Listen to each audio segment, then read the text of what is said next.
Hello there, Coach Jason here, and today I have a special guest to introduce the next video. With us here is Cyrus. This video continues series on how to find tactics in chess with focus on clearance sacrifices. Coach Jason will show us 6 examples. You are encouraged to pause your video, solve at your leisure. A clearance sacrifice is a situation where you give up one of your own pieces because it's essentially in the way. Your piece, if it wasn't there, you could put another piece there, or another piece could move through there and accomplish some spectacular goal. So you might sacrifice your piece, capturing some other piece, getting it out of the way so that you can make some awesome attack. Let's go ahead and get into it.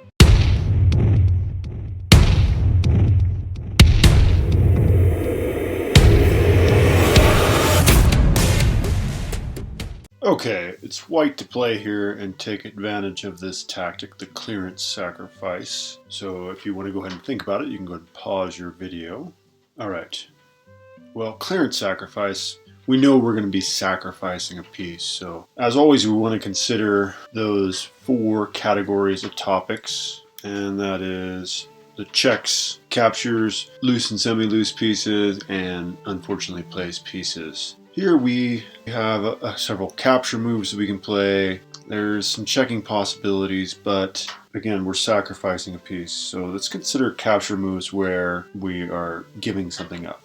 Really not a lot here, but if we capture this rook here, we're getting out of the way of the knight. So this is like an unfortunately placed piece. If it wasn't for the queen here, if it wasn't for the queen being here on f6, the knight could play this devastating check. Knight to f6 would fork the king, the rook, and the queen, a family fork. So we can actually sacrifice the queen, and if they capture back, we can go ahead and get that nasty fork. So we sacrificed our queen for a rook, but we got a queen back. So we're up a full rook here, and I guess as we beat our retreat, we could actually go ahead and grab a pawn as well, I think. We won a rook and a pawn by first sacrificing our queen using this tactic, the clearance sacrifice. Okay, so as always, the king on the bottom half of the board has the move. So white to play here and use this idea of the clearance sacrifice. You can go ahead and pause your video if you'd like to think about it. Okay, so this would be category 2. Capture. This queen again is kind of in the way. If the queen wasn't there, then we would go ahead and play knight to c7 check, attacking the queen and the king at the same time. Knight to c7 check would be a devastating move. So we can actually go ahead and capture that rook, and when the knight captures us back, we do get to play knight to c7 check. This position, we gave up our queen for the rook in the beginning. Now we're giving up our knight for the queen. So basically we would win the exchange, as they say in chess jargon. Winning the exchange where you trade one of your minor pieces like a bishop or a knight for a rook. So white to play here and checkmate in 2 moves using this idea of the clearance sacrifice. Go ahead and pause your videos if you'd like to think about it. There are a couple different ways to solve this. There's almost like a smothered checkmate here. If the bishop wasn't guarding the f7 square, we could play knight takes f7, and that would be checkmate. If it wasn't for this knight on e5, then the g7 pawn would be pinned. So the g7 pawn, if the knight wasn't there, queen takes h6 would be checkmate. Right? Queen takes h6 would be checkmate. There's no way to block that. So we can actually play this move, checking the king. And when they capture, we're able to play, and that's checkmate. And there's actually another way to do that, as I mentioned, play that the other way. So we also could get away with sacrificing the queen, which, I don't know, that's a little more flamboyant. Sometimes people like that. And then we got this discovered double check.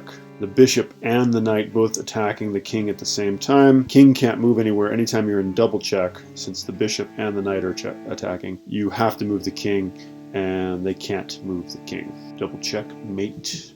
So white to play here, and checkmate in 2 moves using this idea of the clearance sacrifice. Go ahead and pause your video if you'd like to think about it.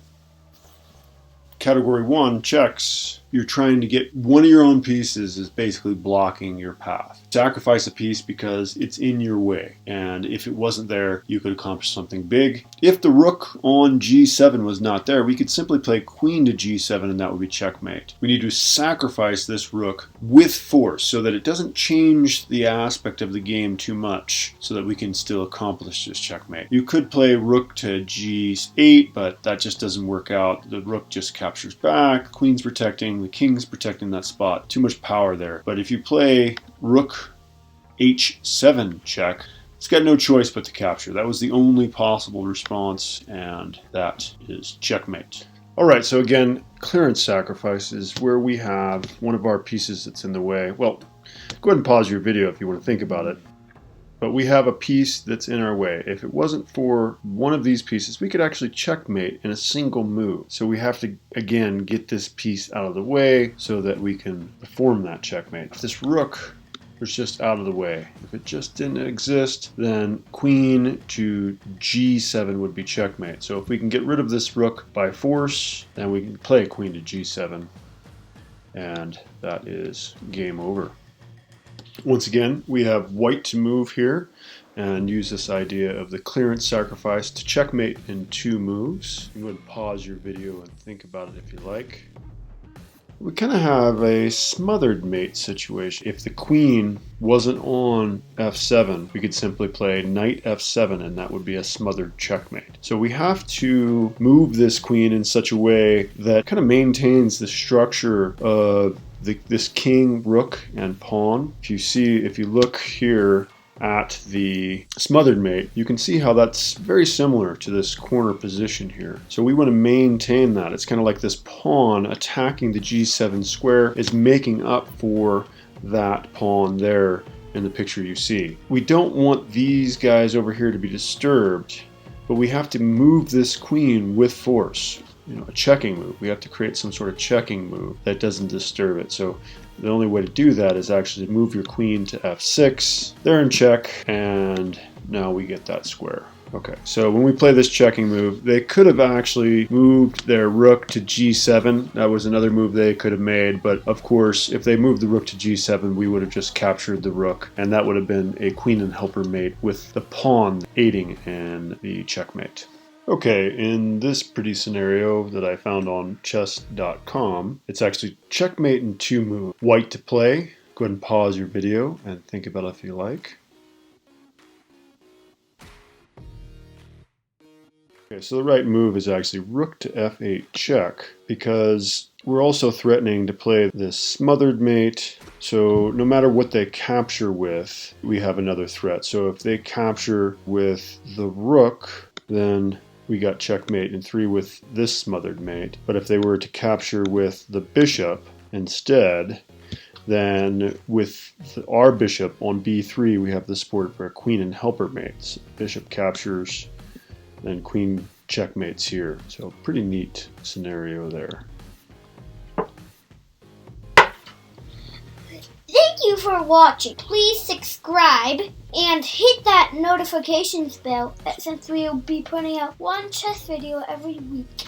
We will soon begin a new series on the colonization of